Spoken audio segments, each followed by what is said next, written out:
भारत माता की, भारत माता की, भारत माता की। वंदे वंदे वंदे।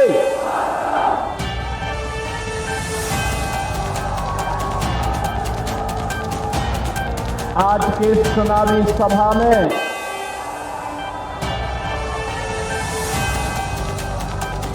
मंच पर उपस्थित लोकप्रिय सांसद श्री सौमित्र खान जी, भारतीय जनता पार्टी के जिलाध्यक्ष श्री तापस बोस जी,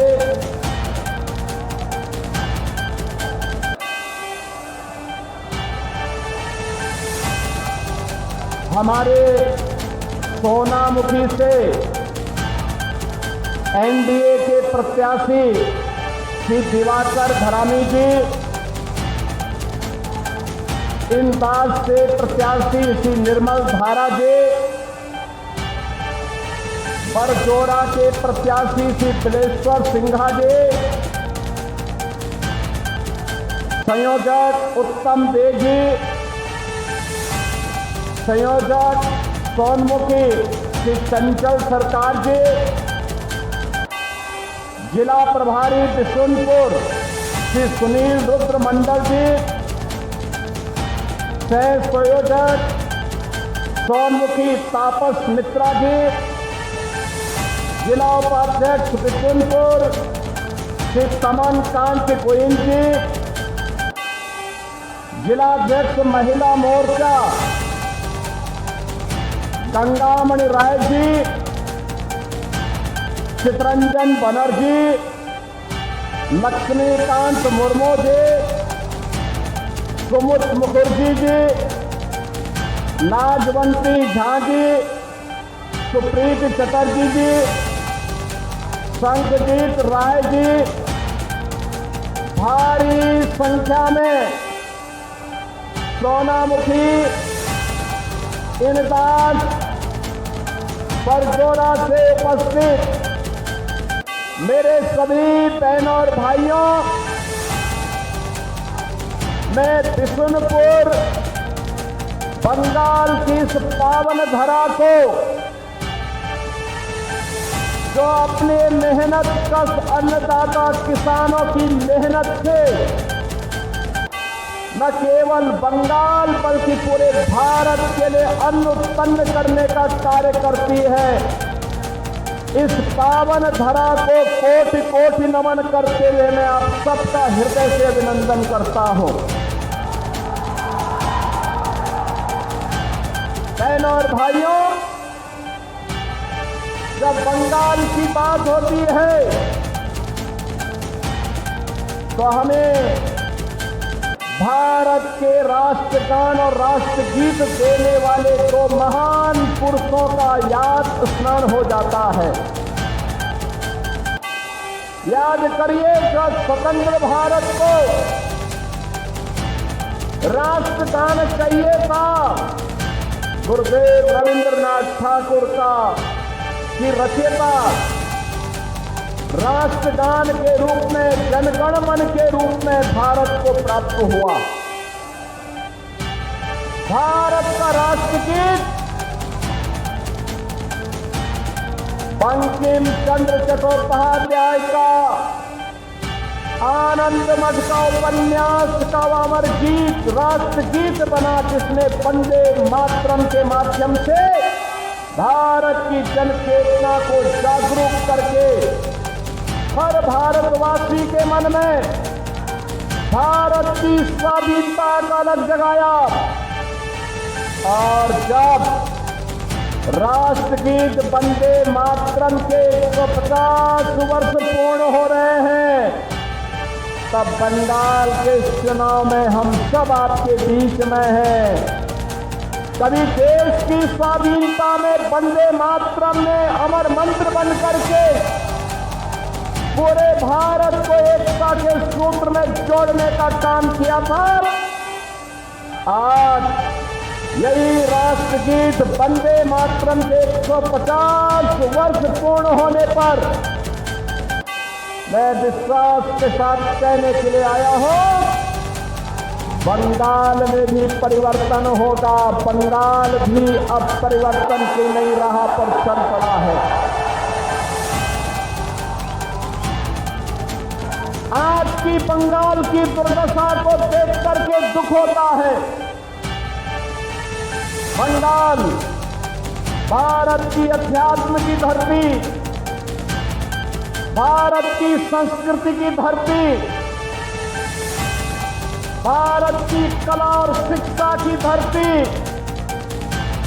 बंगाल, जिस बंगाल ने भारत को कला दी है, संस्कृति दी है, अध्यात्म में एक से एक उच्च कोटि के आध्यात्मिक साधक दिए हैं, जिस बंगाल ने भारत को उद्यमता कैसे होती है ये सिखाया था।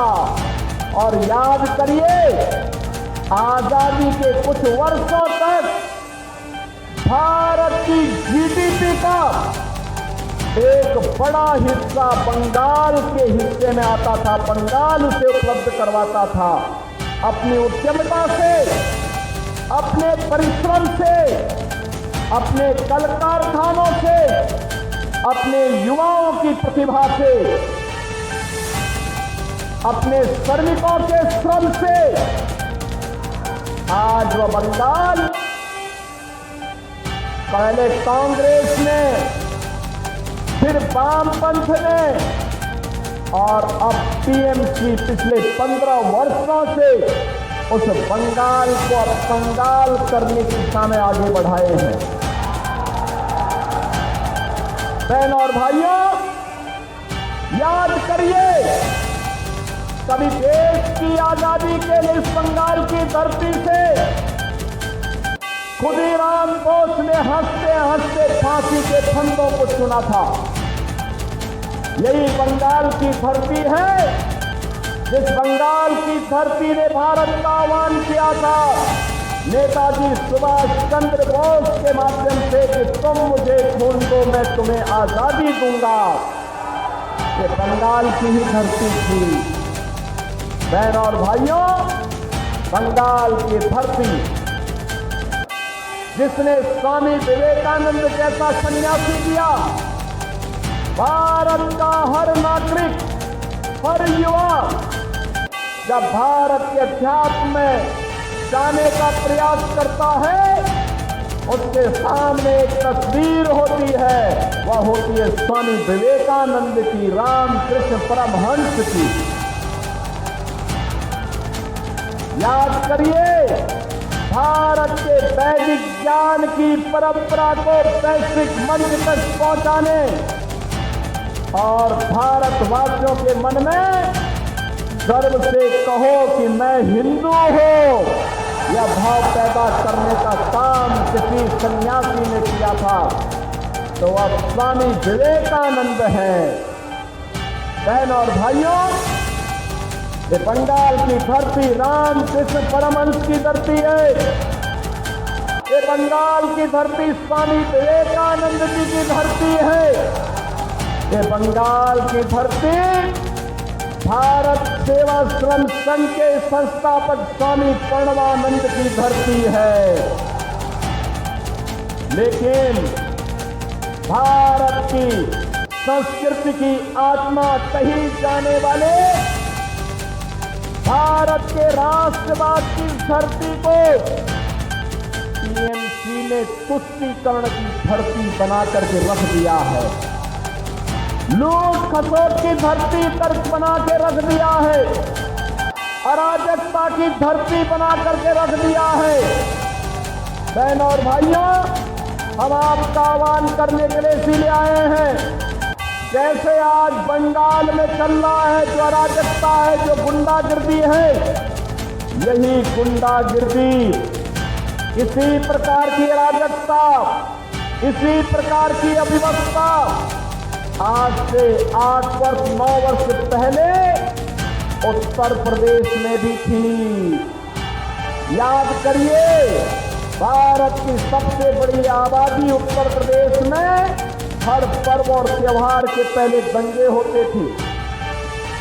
महीनों महीनों कर्फ्यू रहता था, विकास के कार्य ठप पड़ गए थे, नौजवानों के लिए नौकरी नहीं थी, सत्ता के समानांतर गुंडे और माफिया वहां पर सत्ता का संचालन करते थे। और 2017 में भारत के यशस्वी प्रधानमंत्री मोदी जी के आह्वान पर उत्तर प्रदेश की जनता जनार्दन ने उत्तर प्रदेश में डबल इंजन की सरकार दी। डबल इंजन की सरकार, और डबल इंजन की सरकार आई। उत्तर प्रदेश में तुष्टीकरण नहीं बल्कि संतुष्टीकरण है। हर नौजवान, हर गरीब, हर किसान, हर महिला, हर श्रमिक, सबके सम्मान के लिए सरकार कार्य कर रही है। याद करिए, अब उत्तर प्रदेश में दंगे नहीं होते, नो कर्फ्यू, नो दंगा, यूपी में है सब चंगा। जितने माफिया थे वे सब माफिया जहन्नुम की यात्रा में चले गए। नहीं, अब कोई माफिया है वहां, अब कोई माफिया नहीं, कोई गुंडा नहीं।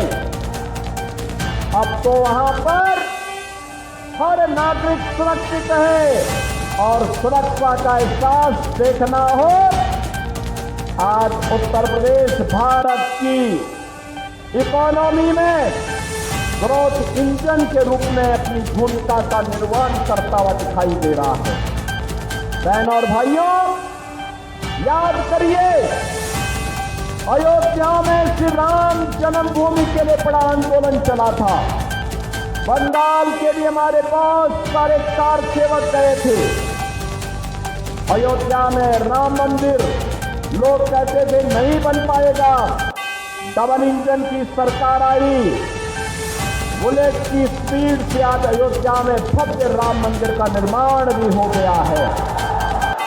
और इसीलिए मैं आपसे कहने के लिए आया हूं, इसीलिए मैं आपसे कहने के लिए आया हूं, मोदी जी दिल्ली में और बंगाल में बीजेपी की गवर्नमेंट लेके आइए। डबल इंजन की भाजपा की सरकार दंगाइयों का इलाज कर देगी। दंगाइयों का ये जो टीएमसी और वामपंथ के जितने भी गुंडे हैं, इनका उपचार किसी के पास है तो बीजेपी की डबल इंजन सरकार के पास है। मैं देख रहा था यहां पर कितना अत्याचार यहां पर हुआ है। हम देख करके आश्चर्य करते हैं किस प्रकार का तांडव हुआ था। हमारे कार्यकर्ता सुमन बावरी को गोली मार दी गई।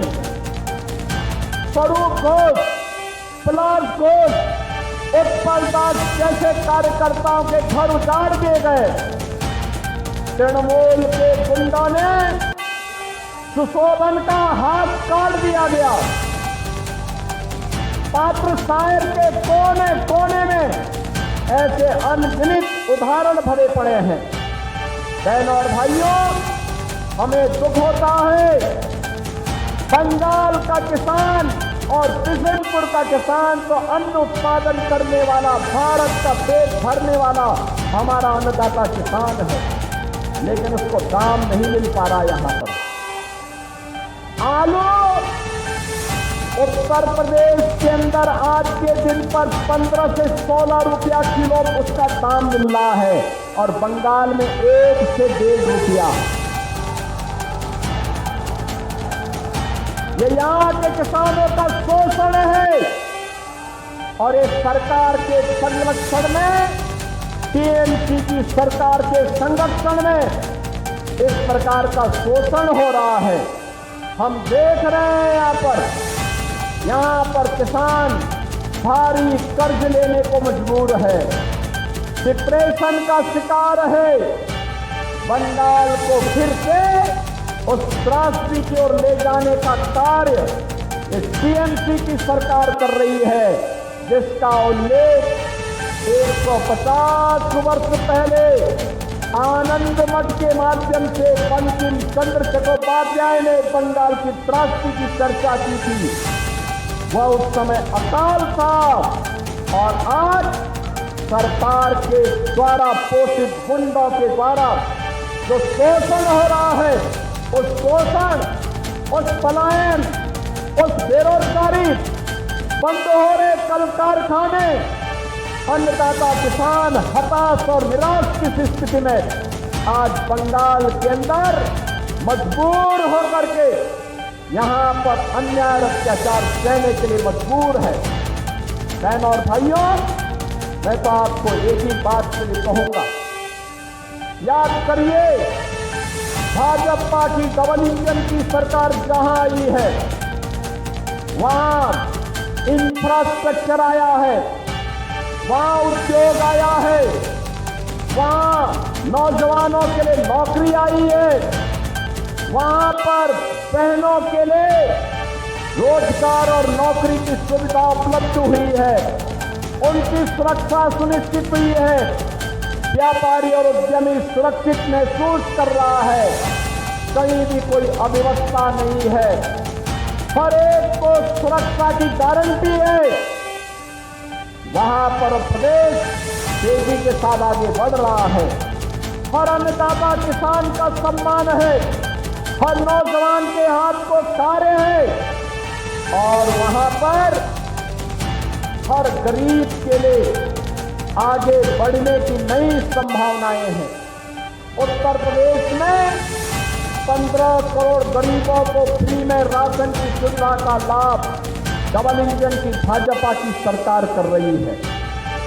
10 करोड़ लोगों को यूपी के अंदर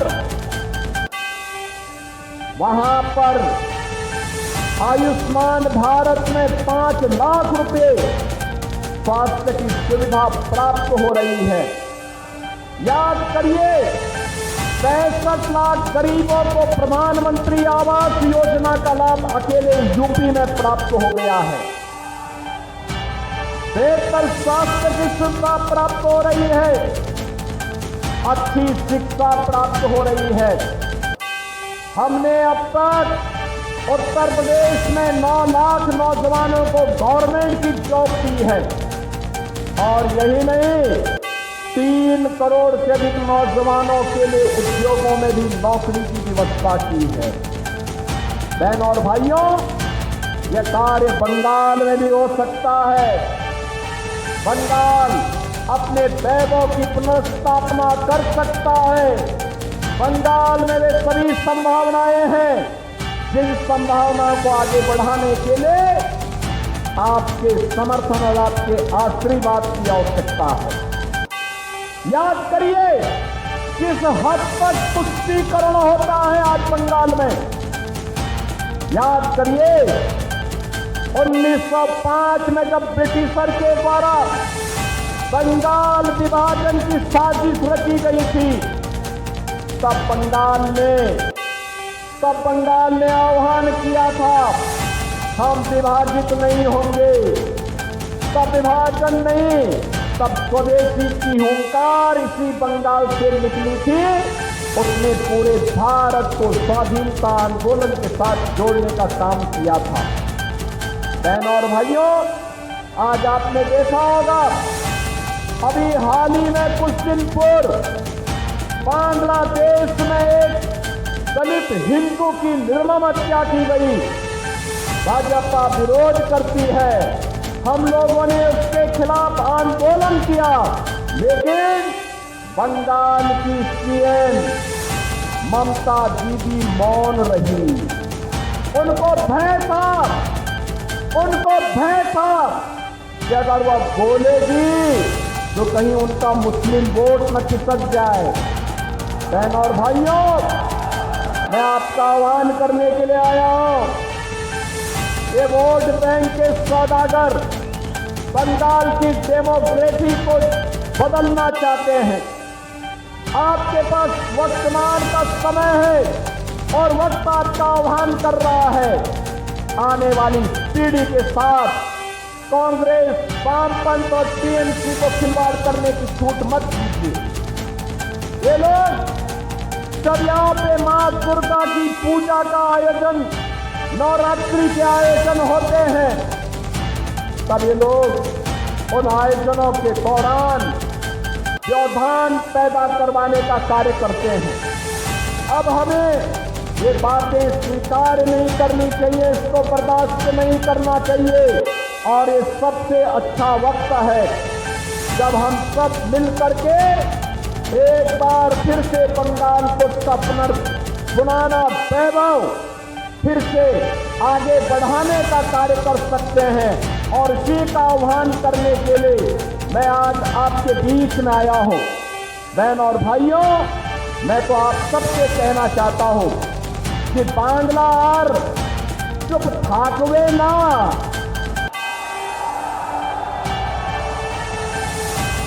अब खेला बंद होगा और विकास शुरू होगा। एक बार खेला शेष, उन्नयन शुरू। और इसके लिए डबल इंजन की भाजपा की सरकार आवश्यक है। डबल इंजन की सरकार के लिए मैं आपका आह्वान करने के लिए आपके बीच में आया हूं। आप सबसे कहने के लिए भारतीय जनता पार्टी और एनडीए ने सोनामुखी से दिवाकर गमारी को फिर से अपना प्रत्याशी बनाकर आप उतारा है। इन बात से निर्मल धारा बीजेपी और एनडीए के प्रत्याशी आपके बीच में आए हैं। बरजोरा से बिलेश्वर सिंह अपना प्रत्याशी बनकर के आपके बीच में आए हैं। आपका आशीर्वाद इन्हें प्राप्त होगा, आशीर्वाद मिलेगा। कमल चुनाव चिन्ह पर आशीर्वाद मिलेगा। दोनों हाथ उठा करके आशीर्वाद दीजिए, दोनों हाथ उठा करके। सभी लोग सहमत हैं, विजयी बना करके भेजेंगे। दोनों हाथ उठा करके मेरे साथ बोलेंगे, भारत माता की, भारत माता की, भारत माता की।